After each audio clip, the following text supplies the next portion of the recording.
கடவுள் அருள் டிவி நேயர்களுக்கு astro KS ஐயங்காரின் பணிமான நமஸ்காரங்கள். மாத பலன் விஸ்வாவசு வருஷம் புரட்டாசி மாதம் 17/9/2025 17/10/2025 வரலும் உண்டான காலகட்டம். இந்த மாதம் மிகவும் விசேஷமான மாதம். தட்சிணாயனத்தில் மூன்றாவது மாதமாக சொல்லக்கூடியது. பித்திருக்களுக்குன்னே உண்டான மாதம். அதாவது கோவிந்தா மாதம்னு சொல்லுவாங்க. அதாவது வெங்கடேச பெருமாளுக்கு மிகவும் ஏற்றமான மாதம். ஒவ்வொரு சனிக்கிழமையும் அதாவது இப்போ வெங்கடாச்சலபதி இது சேவிக்கிறது ரொம்பவும் பெரிய விசேஷம். திருப்பதியில் மிகப்பெரிய ஏற்றங்கள் நடக்கக்கூடிய காலகட்டமாக அமையும். இந்த மாதத்தில் கோல்சாரம்னு பார்த்தோம்னா காலபுருஷ தத்துவத்தின் 3வது ராசி அப்படின்னு சொல்லக்கூடிய மிதுனத்தில் குருவும், சிம்மத்தில் 5வது ராசியான சிம்மத்தில் சுக்கிரனும் கேதுவும், 6வது ராசியான கன்னியில் புதனும் சூரியனும், 7வது ராசியில் செவ்வாய் அதாவது துலாத்தில், கும்பத்தில் சனி வக்ரம் இருக்கார், ராகுவும் இருக்கார். இந்த மாதத்தில் பார்த்தோன்னா வரக்கூடிய மாற்றங்கள் 29/9/2025 புதன் கன்னியா ராசியிலிருந்து துலா ராசிக்கு போகிறார்.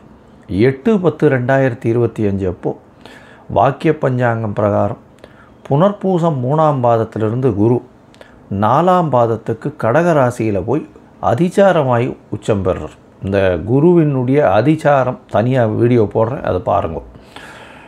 ஒரு ராசிக்கும் எப்படி இருக்கும்ன்றது தனியாக போடுறேன். ஏன்னா இது வருஷ கிரகம்.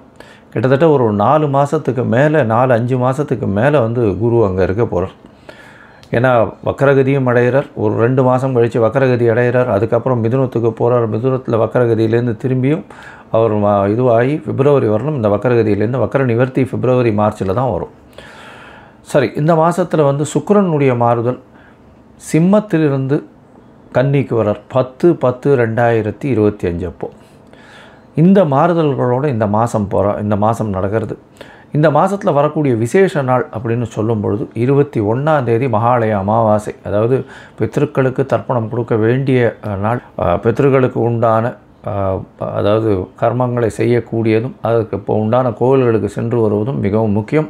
அன்றைக்கி பித்ருக்களுக்கு உண்டான விஷயங்களை மட்டும்தான் செய்ய வேண்டும். புதுசாக ஆரம்பிக்கிறோம், ஏதாவது ஒரு வியாபாரம் ஆரம்பிக்கிறது, படிப்பு ஆரம்பிக்கிறது, அந்த மாதிரியெல்லாம் பண்ணக்கூடாது. அன்றைக்கி பித்ருக்களுக்குன்னு சொல்லக்கூடிய நாட்கள். அதனால் அதற்குண்டான விஷயங்களை மட்டும்தான் செய்ய வேண்டும். அதாவது சாப்பாடு தானம் கொடுக்கலாம். ஏழை எளியவர்களுக்கு அன்னதானம் கொடுக்கறது ரொம்ப விசேஷம். இந்த மாதத்தில் பார்த்தாலேயா நவராத்திரி வருது. முதல் 3 நாட்கள் பார்வதிக்கும், அடுத்த 3 நாட்கள் லக்ஷ்மிக்கும், அடுத்த 3 நாட்கள் சரஸ்வதிக்கும், 9 நாட்கள் மிகவும் ஏற்றமான காலம். கடைசி 9வது நாள் சரஸ்வதி பூஜை, அதாவது ஆயுத பூஜை இதெல்லாம் வரும். அது அதாவது 1/10/2025 அன்றைக்கி சரஸ்வதி பூஜை, ஆயுத பூஜை சொல்லுவாங்க. விஜயதசமி எல்லாவற்றிலும் வெற்றி கிடைக்கக்கூடிய நாள் அப்படின்னு சொல்லக்கூடியது. அன்றைக்கி புதிதான விஷயங்களை ஆரம்பிப்பது ரொம்ப நல்லது. அந்த வெற்றி கிடைக்கக்கூடிய நாள் 2/10/2025 புதுசாக எந்த ஒரு விஷயத்தையும் தொடங்கிறதுக்கு ஆரம்பிக்கிறதுக்கு ஏற்ற நாள். இதை தவிர பார்த்தாலேயானால் 2/10 அன்றைக்கி அக்டோபர் 2 சொல்லக்கூடியது காந்தி ஜெயந்தி. மேஷம் முதல் மீனம் வரை ஒரு ராசிக்கா என்ன மாதிரியான ஏற்றங்கள், என்னென்ன விசேஷங்கள், மாற்றங்கள் இருக்குது அப்படின்றத பார்ப்போம். உங்களது அனைத்து பிரச்சனைகளுக்கும் குறைவான விலையில் நிறைந்த பலனளிக்கும் அபூர்வ மூலிகை பொருட்கள். அனைத்து பிரச்சனைகளுக்கும் அபூர்வ மூலிகை தாயத்து மற்றும் மை ஒவ்வொன்றும் தலா 6000 ரூபாய். ஐஸ்வர்யம் சுப நிகழ்ச்சிக்கு விளக்கேற்றும் மூலிகை பவுடர் ரூபாய் 3000. சாப்பாட்டில் கலந்து கொடுக்கும் மூலிகை பொருட்கள் 3000. உங்களது வாழ்க்கை பாதுகாப்புக்கு வெள்ளி மோதிரம் 10000 ரூபாய். நினைத்ததை நடத்தும் நத்தை சூரி தாயத்து 15000 ரூபாய். அதி அற்புத மூலிகை தாயத்து 33000. அன்றிலிருந்தே நல்ல பலன். மேல்மருவத்தூர் மூலிகை சித்தர் ஞானகுரு அவர்கள் உங்களது எல்லா பிரச்சனைகளுக்கும் 100% சிறந்த பலன் அளிப்பார். மீனம், பூரட்டாதி, உத்திரட்டாதி, ரேவதி இந்த 3 நட்சத்திரம் 9 பாதங்களை கொண்ட ராசி. ராசியின் அதிபதினு சொல்லக்கூடியவர் குரு. இவ்வளவு நாளாக மீன ராசிக்கு பார்த்தால்னா ஒரு பெரிய பின்னடைவுன்னா உடல் நலத்தில் சற்று பின்னடைவு இருந்திருக்கும். ஏன்னா ராசிக்கு 12ஆம் இடத்துல சனி, 7 சனி நடந்துட்டுருக்கு. ராகுவும் 12ஆம் இடத்துல. தேவையற்ற செலவுகள்லாம் கொஞ்சம் அதிகமாக இருந்துட்டுருக்கு. இப்போ பார்த்தேன்னா அதாவது இவ்வளோ நாளாக சுப செலவுகள் நடந்துட்டுருக்கும், உடல் நலத்தில் பின்னடைவு இருந்திருக்கும்.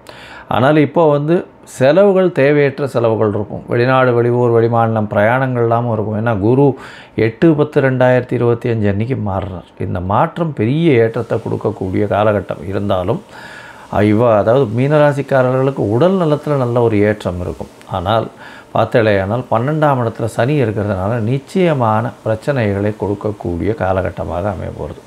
அது தவிர பார்த்தோம்னா உங்களுடைய ராசிக்கு 6ஆம் இடத்துல கேது இருக்கார், சுக்கிரன் இருக்கார், 8ஆம் அதிபதி 6ஆம் இடத்துல இருக்கார். இது வந்து அந்த அளவு விசேஷத்தை கொடுக்காது. சூரியன் 6ஆம் அதிபதி 7ஆம் இடத்துல, 7ஆம் அதிபதி ஆட்சி பெற்று போய் உச்சம் பெற்று போய் இருக்கிறது. இதன் மூலியமாக எதிர்பாலினத்தவரோட சிறு சிறு தொல்லைகள் வரும். அதை தவிர வந்து பார்த்தோம்னா கணவன் மனைவிக்குள்ள அந்யோன்யம் கம்மியாகக்கூடிய வாய்ப்புகள் மிகவும் அதிகம். ஏன்னா 2ஆம் அதிபதினு சொல்லக்கூடிய குடும்பஸ்தான அதிபதியான செவ்வாய் 8ஆம் இடத்துல போயிருக்கிறது அந்த அளவு விசேஷத்தை கொடுக்காது. பிரச்சனைகள் நிச்சயமாக வரும். மீனராசிக்காரர்கள் அதுவும் உத்திரட்டாதி நட்சத்திரக்காரர்கள்லாம் கொஞ்சம் ஜாகிரதையாக இருக்கிறது ரொம்பவுமே நல்லது.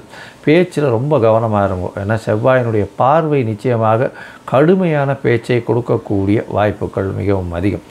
ஏன்னா செவ்வாயையும் வந்து சுபகிரகங்கள் பார்க்கல, அதே மாதிரி 2ஆம் இடம்னு சொல்லக்கூடிய மேஷத்தையும் சுபகிரகங்கள் பார்க்கலை. அதனால் கண்டிப்பாக பிரச்சனைகள் வரக்கூடிய வாய்ப்புகள் உண்டு. பொதுவாகவே இந்த மாத பலன்கள் அப்படின்னு சொல்லக்கூடியது, அதாவது விஸ்வாவசு வருஷம் புரட்டாசி மாதம் 17/9/2025 17/10/2025 வரலும் உண்டான காலம். இந்த காலகட்டத்தில் பார்த்தேனால் இந்த புரட்டாசி மாதத்தில் பொதுவாகவே பார்க்கும்பொழுது மாத கிரகங்கள்னு சொல்லக்கூடிய சூரியன், செவ்வாய், புதன் மற்றும் சுக்கிரனுடைய மாற்றங்களை வச்சு தான் பலன்களை சொல்லுவோம். சூரியன் உங்களுடைய ராசிக்கு 6ஆம் அதிபதி. 6ஆம் அதிபதி சப்தமத்தில் போய் நிற்கிறார். எப்போவுமே 6, 7, 8 சேர்ந்து சப்தமத்தில் போய் இருக்கிறதெல்லாம் அந்த அளவு விசேஷத்தை கொடுக்காது.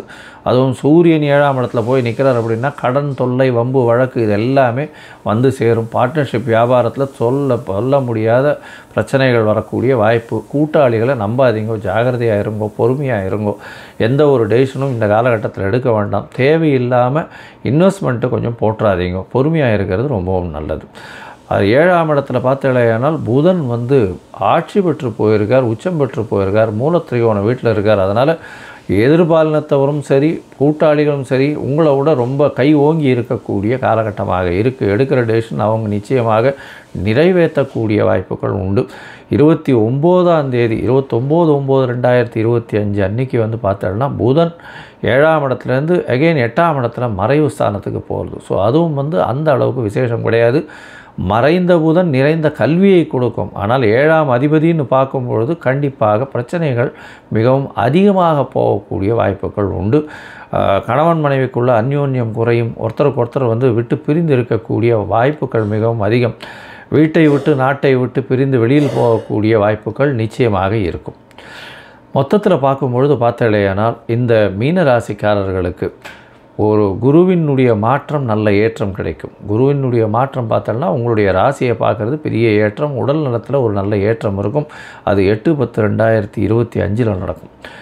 ஆனால் இந்த மாதத்து கிரகங்கள்னு சொல்லக்கூடிய சூரியன் 6ஆம் அதிபதி 7ஆம் இடத்துல போய் இருக்கிறது அந்தளவு விசேஷம் இல்லை. கூட்டாளிகளால் நிச்சயமாக தொல்லை. புதிய முயற்சிகள் வந்து பார்ட்னர்ஷிப் பிஸ்னஸில் எடுக்காதீங்க, ஜாகிரதையாக இருங்கோ. பேச்சில் கொஞ்சம் கடுமை இருக்கக்கூடிய வாய்ப்புகள் உண்டு. அதை தவிர பார்த்தீங்கன்னா இந்த மாதத்தினுடைய கடைசியில், அதாவது 10/10/2025 இந்த இவருடைய அதாவது சுக்கிரனுடைய மாறுதல் இருக்கும். அவர் 8ஆம் அதிபதி 6ஆம் இடத்துல இருக்கார், 7ஆம் இடத்துல நீச்சப்பட்டு போகிறார். 8ஆம் அதிபதி நீச்சப்பட்டு போகிறதும் 7ஆம் அதிபதியோட பரிவர்த்தனை ஆகுது. இதெல்லாம் வந்து நல்ல விசேஷம் கிடையாது. பொறுமையாக இருக்கிறது ரொம்பவும் நல்லது. பேச்சில், குடும்பத்தில் சலசலப்புகள் அதிகமாக இருக்கும். கணவன் மனைவிக்குள்ள அந்யோன்யம் இல்லாமல் இருக்கும். உங்களுக்கு வெளிநாடு போகக்கூடிய, வெளியூர் போகக்கூடிய பாக்கியங்கள் வந்ததே ஆனால் கண்டிப்பாக போங்க. இல்லைன்னா வீட்டில் சேர்ந்துருந்தீங்கன்னா கண்டிப்பான பிரச்சனைகள் இந்த மாதம் வரும். பொறுமையாக இருக்கிறது ரொம்பவும் நல்லது. புதிய கடன் வாங்கக்கூடிய வாய்ப்பு வரும். இருந்தாலும் பொறுமையாக இருக்கிறது நல்லது. தேவையற்ற செலவுகளும் வரும். இந்த காலகட்டத்தில் பார்த்தோம்னா உங்களுடைய முயற்சிகளும் சற்று பின்னடைவு ஏற்படும். சில நாட்கள் முயற்சியை எடுக்க வேண்டாம்னு சொல்லுவோம். அது வந்து சந்திராஷ்டம நாட்கள்னு சொல்லுவோம். இந்த சந்திராஷ்டம நாட்களில் புதிய முயற்சி வேண்டாம், வெளியூர் வெளிமாநில பிரயாணம் போக வேண்டாம்னு சொல்லுவோம். ஒருவேளை போக வேண்டி வந்ததே ஆனால் சந்திரனுக்கு உண்டான எளிய பரிகாரம் அப்படின்னு சொல்லக்கூடியது, குளத்தில் அருகில் இருக்கக்கூடிய ஒரு குளத்துலேருந்து அல்லிப்பூ கொண்டு போய் சிவன் கோவிலில் கொடுத்துட்டு போவோம். சந்திராஷ்டமத்தின் தாக்கம் குறையும். சரி, இந்த சந்திராஷ்டமம் எந்தெந்த நாளைக்கு வருது உங்களுக்கு அப்படின்னு பார்த்தேன்னா 23/9/2025 26/9/2025 வரலும் உண்டான நாட்கள் வந்து சந்திராஷ்டம நாட்கள். இதில் வந்து புதுசாக முயற்சிகள்லாம் எடுக்காதீங்க, பொறுமையாக இருங்க. இந்த மீனராசிக்காரர்கள் கடல் வாணிபம் செய்பவர்கள், அதை தவிர கடல் இது சொல்கிற பிராணிகள் வச்சு வியாபாரம் பண்ணுறவங்க, அதை தவிர இம்போர்ட் எக்ஸ்போர்ட் பிஸ்னஸ் பண்ணுறவங்க, அதை தவிர தங்கம் இந்த மாதிரியான வியாபாரம் பண்ணுறவங்க, டீச்சர்ஸு, ப்ரொஃபஸர்ஸு, அதை தவிர இந்த எஜுகேஷ்னல் ஆப்ஸு அதெல்லாம் விற்கிறவங்க, இவங்களுக்கெல்லாம் சற்று பின்னடைவு இருக்கும். இந்த காலகட்டத்தில் கொஞ்சம் ஜாகிரதையாக இருக்கும். அடிஷ்னலாக இன்வெஸ்ட்மெண்ட்டு போட வேண்டியிருக்கும். கல்வி கூடங்கள் நடத்துகிறவங்க இவங்களுக்கெல்லாம் கொஞ்சம் தொல்லைகள் இருக்கக்கூடிய வாய்ப்பு உண்டு.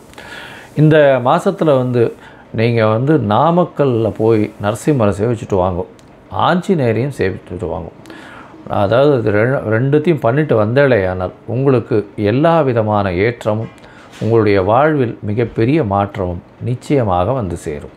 கடவுள் அருள் டிவியை பார்த்தமைக்கு நன்றிகள். மேலும் இது போன்ற தகவல்களை தெரிந்து கொள்ள கடவுள் அருள் டிவியை சப்ஸ்கிரைப் செய்யுங்கள். மறக்காமல் பெல் ஐக்கானை கிளிக் செய்யுங்கள். உங்களது அனைத்து பிரச்சனைகளுக்கும் குறைவான விலையில் நிறைந்த பலனளிக்கும் அபூர்வ மூலிகை பொருட்கள். அனைத்து பிரச்சனைகளுக்கும் அபூர்வ மூலிகை தாயத்து மற்றும் மை ஒவ்வொன்றும் தலா 6000 ரூபாய். ஐஸ்வர்யம் சுப நிகழ்ச்சிக்கு விளக்கேற்றும் மூலிகை பவுடர் ரூபாய் 3000. சாப்பாட்டில் கலந்து கொடுக்கும் மூலிகை பொருட்கள் 3000. உங்களது வாழ்க்கை பாதுகாப்புக்கு வெள்ளி மோதிரம் 10000 ரூபாய். நினைத்ததை நடத்தும் நத்தை சூரி தாயத்து 15000 ரூபாய். அதி அற்புத மூலிகை தாயத்து 33000. அன்றிலிருந்தே நல்ல பலன். மேல்மருவத்தூர் மூலிகை சித்தர் ஞானகுரு அவர்கள் உங்களது எல்லா பிரச்சனைகளுக்கும் 100% சிறந்த பலன் அளிப்பார்.